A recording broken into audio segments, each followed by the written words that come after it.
Les gars, aujourd'hui on a des développements énormes pour le Bitcoin ainsi que les marchés traditionnels. Voyez par exemple cet énorme whale Bitcoin ainsi que crypto qui hold plus de 25 milliards de dollars en crypto-monnaie. Eh bien, est-ce qu'il va entraîner à la baisse tout l'espace des crypto-monnaies dès ce vendredi? On a des développements clés concernant ce vendredi en question. Alors les gars, restez dans les parages pour toutes ces informations. En plus de ça, on va parler de Michael Burry. C'est lui qui avait prédit la crise financière de 2008 et ce qu'il prédit maintenant, tenez-vous bien. Eh bien oui, donc encore une fois, il met son argent là où il a ses dires, il dit qu'on va assister à un énorme crash sur les marchés. Alors aujourd'hui, il faut que je vous parle de tout ceci. On a beaucoup de choses dont discuter les gars, alors encore une fois, restez du début jusqu'à la fin. Bienvenue à tous, je m'appelle Maxime et je vous apporte chaque jour des nouvelles vidéos en français sur les crypto-monnaies en vous apprenant comment vous faire de l'argent sur ce marché. Si vous êtes nouveau sur cette chaîne, alors soyez sûr de vous abonner et d'activer la cloche dès maintenant. Ok, commençons rapidement par les marchés traditionnels ici, parce que après avoir latéralisé pendant une éternité, plutôt les marchés du Bitcoin évidemment, donc on a eu une petite chute. Hier on est descendu encore un peu aux alentours des 29 000 dollars et en ce moment on se repose vers les 29 143 dollars, encore une fois une très petite range.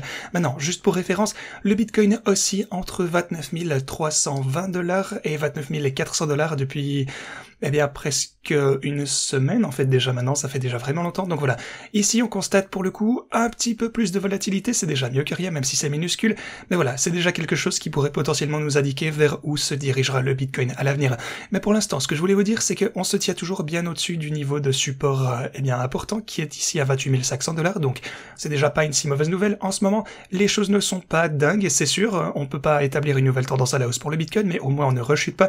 Donc voilà, je surveille tout ceci aussi. Sur le plus long terme, encore une fois, il ne s'est pas passé grand-chose de différent. On se trouve toujours juste au-dessus du niveau de support et ici sur ce biseau ascendant. Donc voilà, tous ces graphiques ne nous disent pas grand-chose. Par contre, les marchés traditionnels, le S&P 500, lui, est toujours dans cette petite tendance baissière. Alors, on approche potentiellement de ce niveau de support vers les 4418 dollars. Donc voyons si on va pouvoir atteindre ceci et ce qui va se passer si c'est le cas. Et voilà, cette ligne de tendance est à la baisse, c'est une certitude et on a eu un rebond à chaque fois qu'on a fini par atteindre ce niveau. Ce sera donc quelque chose qu'il faudra certainement surveiller. Sinon, pour le Nasdaq, je voulais également vous présenter un peu le Nasdaq ici parce que sur l'intervalle hebdomadaire de ce côté, vous pouvez voir qu'on est en dessous. On est passé 5% en dessous de notre précédent all-time high, le record historique pour le Nasdaq. Ici, le all-time high pour le Nasdaq, dites-vous, c'est vraiment pas rien. Et vous pouvez voir qu'en ce moment, on est à environ 10% donc de ce fameux précédent record historique pour le Nasdaq. Alors, de leur côté, bien entendu, ce sont principalement les actions technologiques qui sont plus corrélées avec le Bitcoin. Et tout ça pour vous dire que, les marchés ne se présentent pas trop mal non plus en ce moment. En fait, on a l'impression que rien d'intéressant ne se passe, mais on est proche du all-time high. Mais maintenant, laissez-moi vous parler du Big Short. Michael Burry qui avait prédit la crise financière de 2018. À quel point est-ce qu'il faut maintenant faire attention à ce qu'il nous dit? On va parler de ça tout de suite, mais une petite chose tout d'abord, vous pouvez voir que Tether a effectivement transféré 150... Plutôt, ils ont minté 150 millions de dollars en USDT à partir de Tether qui a été racheté ici. Et ce qui est intéressant avec ça, c'est que quelques minutes auparavant, on a vu 150 millions de dollars en Bitcoin qui ont été transférés vers Coinbase. C'est bizarre quand même, c'est la même somme. Alors, est-ce que cette affaire avec Tether, est-ce que c'est eux-mêmes peut-être qui ont fait ça, que Tether aurait envoyé 150 millions de dollars en Bitcoin à quelqu'un sur Coinbase et donc qu'ils auraient potentiellement vendu ceci pour du USDT ou pour simplement du USD et que donc ces dollars américains auraient été utilisés par n'importe qui en fait pour acheter 150 millions de dollars en USDT. En tout cas, c'est super intéressant. Vous pouvez voir que la chronologie ici est très très proche, tout coïncide bien entendu. Sinon, l'une des choses les plus importantes en ce moment, c'est que la décision sur le procès de Grayscale devrait être rendue ce vendredi. Ça approche à grands pas. Maintenant, c'était en fait censé déjà sortir le 15, évidemment, on a eu du délai, ça a été retardé, comme toujours, j'ai envie de dire. Mais alors, de quoi s'agit-il? Grayscale, ils veulent convertir, leur fonds d'investissement en ETF. Alors, juste pour référence, Grayscale contient 18 milliards de dollars, même plus de 18 milliards de dollars en Bitcoin. On a 5,5 milliards de dollars en Ethereum, donc c'est vraiment pas n'importe qui, c'est un énorme holder de crypto. Donc oui, ils ont Ethereum classique, Litecoin, Bitcoin Cash et ainsi de suite. Donc voilà, ils sont l'un des plus grands, sinon le plus grand en fait holder, la plus grosse whale de l'espace crypto actuellement. Donc ils détiennent vraiment des sommes folles qui pourraient impacter le marché et c'est pourquoi le résultat de ce procès avec le SEC aura, et en tout cas peu importe comment vous retournez la situation, en fait peu importe si c'est à la hausse ou à la baisse, ça aura quoi qu'il en soit un énorme effet sur l'espace crypto. Maintenant, voilà le truc.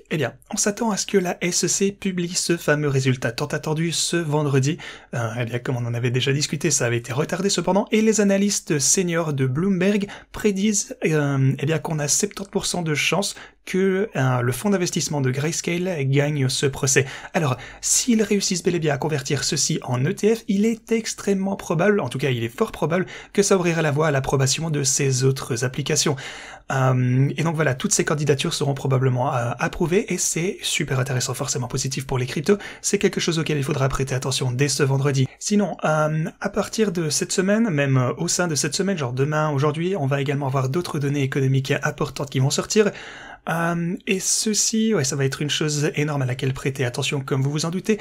Pensez-vous qu'ils obtiendront cette approbation de la part de SEC, donc forcément pour Grayscale, ou pensez-vous qu'ils vont, eh bien, simplement ne pas leur donner l'approbation et retarder ça davantage? Est-ce qu'ils peuvent même retarder ce fonds d'investissement Bitcoin pour Grayscale ici? Oui, ils pourraient le retarder jusqu'à la prochaine date limite, qui est, eh bien, la date limite, attendez, laissez-moi voir, c'est en octobre. Donc voilà, on pourra encore voir des retards ici, ça pourra encore être repoussé.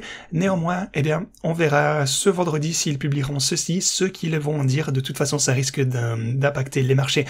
De toute façon, si c'est retardé, ce sera intéressant. Quoi qu'il arrive, ça devrait sortir avant, ça devait sortir avant le 15 août. Alors, ceci étant dit, parlons maintenant de l'énorme short que Michael Burry a entrepris. Alors, Michael Burry, eh bien, peut-être que vous avez vu le film The Big Short où il a prédit la crise financière de 2008. Eh bien, maintenant, il vient de placer un pari. En fait, il a parié sur le marché à la hauteur de 1,6 milliard de dollars pour un crash boursier. Bien que, bon, ici, c'est pas super précis, c'est pas tout à fait vrai, je y reviendrai dans un instant. Mais tout d'abord, je voulais juste passer en revue certaines des prédictions qu'il a pu faire. Ici, en 2005, il a prédit l'effondrement du marché des prêts hypothécaires à risque, et puis l'ensemble du marché immobilier, donc oui, le marché eh bien, de l'immobilier s'est écrasé avec toutes ces données, ce qui a conduit à la crise financière mondiale. Donc voilà, il avait raison à ce sujet, mais faites également attention à ça, il avait raison, mais il avait prédit plusieurs années eh bien, à l'avance. Il avait prédit ça en 2005, et c'était arrivé en 2008. Alors, regardons ce qui s'est déroulé depuis. Que nous a-t-il déclaré depuis lors? Eh bien, en 2015, il nous a dit que le marché boursier s'effondrerait d'ici les quelques prochains mois. Au lieu de ça, le marché boursier a augmenté de 11%. Il avait prédit un crash en 2017. Au lieu de ça, le marché a augmenté de 20%. Il a prédit un crash en 2019. Au lieu de ça, le marché boursier a augmenté de 15%. En plus de ça, il avait prédit un crash en 2020. Le marché boursier a augmenté de 72% cette fois. En 2020, il avait prédit un crash boursier. Ouais, il avait shorté Tesla d'ailleurs, si vous vous souvenez. Après ça, le S&P 500 a réaugmenté de 16%. Ici, en septembre 2022, il avait prédit que la bourse verrait aussi un gros crash, que tout le monde ferait faillite et que le creux n'avait pas encore été atteint. Et pendant ce temps, le S&P 500 a augmenté de 21%. Une dernière chose ici, en janvier 2023, il a prédit une récession et une nouvelle vague d'inflation, et pour le coup, le marché boursier a augmenté de 17%, pardon. Donc voilà, vous pouvez voir qu'il a fait une prédiction extrêmement importante, pour 2008, mais depuis lors, il n'a pas eu raison très souvent, mais vous pouvez voir qu'ici, on est en août 2023, et il vient de révéler une position short sur le Nasdaq ainsi que sur le SPY. Vous pouvez voir comment tout est en train de se dérouler ici, mais l'essentiel, ce que je voulais, là où je voulais en venir, c'est qu'il a eu raison en 2005, bien que ouais, il s'est trompé de quelques années, mais voilà. Depuis lors, il a surtout eu tort, pour être honnête. Alors, qu'est-ce qu'on doit penser de ce pari de 1,6 milliard de dollars à la baisse qu'il est en train de réaliser? Eh bien, pour commencer, c'est pas exactement 1,6 milliard de dollars, car il le fait avec des options. Alors, comment est-ce que les options fonctionnent? C'est que, il a l'option forcément, essentiellement, il a acheté l'option de vendre le SPY ainsi que le QQQ au marché traditionnel à un certain prix, et ce, à un certain point. Maintenant, à quoi correspond un certain prix à un certain point? Ça pour le coup, on sait pas exactement le genre d'option qu'il a acheté, mais la valeur marchande est de près de 1,6 milliard de dollars. Mais c'est à peu près comme si... Genre, c'est pas une belle représentation, en fait, de la somme d'argent qu'il a réellement parié, parce que, genre, si vous regardez comment les options fonctionnent, et je vous en ai déjà parlé en long et en large, mais si on regarde un petit peu ceci, sur Bybit, par exemple, attendez, voyons si je peux faire ressortir les options ici pour vous montrer un peu comment ça marche. Donc, vous pouvez voir, ouais, le prix d'exercice, et le prix d'exercice, c'est, ouais, et la date aussi, c'est ce qui compte le plus en termes de combien d'argent se trouve réellement dans ce pari. Si vous allez ici à un prix d'exercice, par exemple, pour le 25 août, c'est-à-dire d'ici 10 jours, et ouais, d'ailleurs, ici, c'est assez vieux. En fait, c'est arrivé il y a, je pense, 2 mois déjà où il a réalisé ce genre de pari. Donc, ouais, dites-vous que ça fait déjà 60 jours qu'il est dans cette position. Mais bref, je suis en train de m'égarer. Alors, continuons. Ici, ce sont les options de vente. Essentiellement, c'est ce qu'il a acheté. Donc, il possède l'option de vendre à ce point. Ensuite, vous avez un prix d'exercice pour un Bitcoin, par exemple. Vous pouvez choisir genre 21, 22, quoi qu'il en soit, ce que vous voulez. En fait, pour les actifs ici, que lui-même a décidé de shorter ou pour lesquels il a acheté des puts, eh bien ce sera un petit peu différent. Mais néanmoins, laissez-moi vous montrer comment tout ceci fonctionne pour les options. Alors, disons qu'il veut vendre du Bitcoin à 21 000 par exemple. Alors voilà comment tout ceci serait calculé. Attendez, laissez-moi sortir la calculatrice ici. Donc voilà comment ça va fonctionner, je vais vous expliquer en vitesse. Alors, disons qu'il achète 1 million de dollars en valeur de put, donc d'ordre d'achat. Maintenant, il achète ceci, on avait dit 21 000 dollars. Alors ça signifie qu'il peut acheter, si vous divisez ce million de dollars, donc il est en train de parier par le prix forcément auquel vous souhaiteriez acheter cette option de vente. Et bien entendu, le prix va être plus élevé, le plus on va monter, parce qu'encore une fois, rappelez-vous, il achète la possibilité de vendre. Donc si vous vendez à une date particulière, cette date particulière étant le 25 août pour le coup, bien entendu, si vous faites ça à 30 000 dollars et que le prix du Bitcoin est à 25 000 dollars, alors essentiellement vous gagneriez de 30 à 25, vous gagnez 5 000 dollars pour chaque put.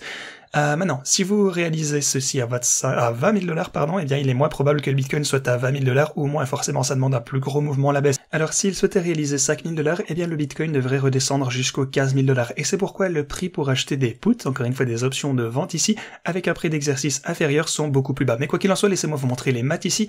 Disons qu'il achète pour 1 million de dollars en put simplement, le prix d'un put est à 20 000 dollars, donc ça, disons 6 dollars par exemple, ça signifie qu'il peut acheter 166 666 options de vente.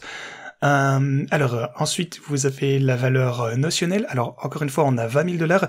Vous prenez ceci multiplié par 20 000 dollars et vous vous retrouvez avec 3 milliards de dollars, approximativement. Ok, alors, est-ce que ça signifie qu'il a dépensé 3 milliards de dollars?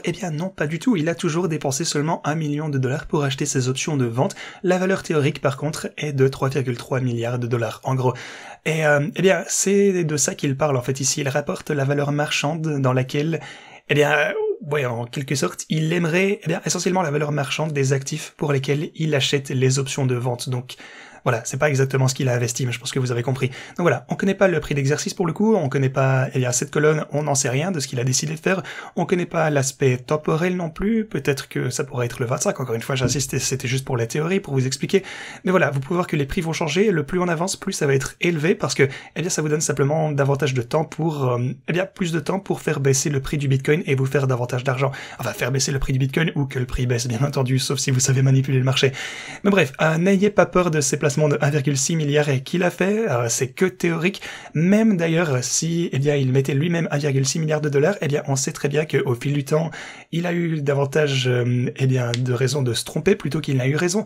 Mais bref, faites-moi savoir si vous souhaitez un tutoriel approfondi sur le fonctionnement des options, parce que c'est assez intéressant, mais c'est vraiment complexe. Mais en tout cas, ça vous permet de trader d'une manière vraiment différente en utilisant ceci. Si vous souhaitez en savoir plus, dites-le moi en commentaire, peut-être que je ferai un petit cours gratuit pour vous tous. Ok, ceci étant dit, c'est tout ce que j'avais pour vous. Merci d'avoir regardé cette vidéo et moi je vous dis à la prochaine.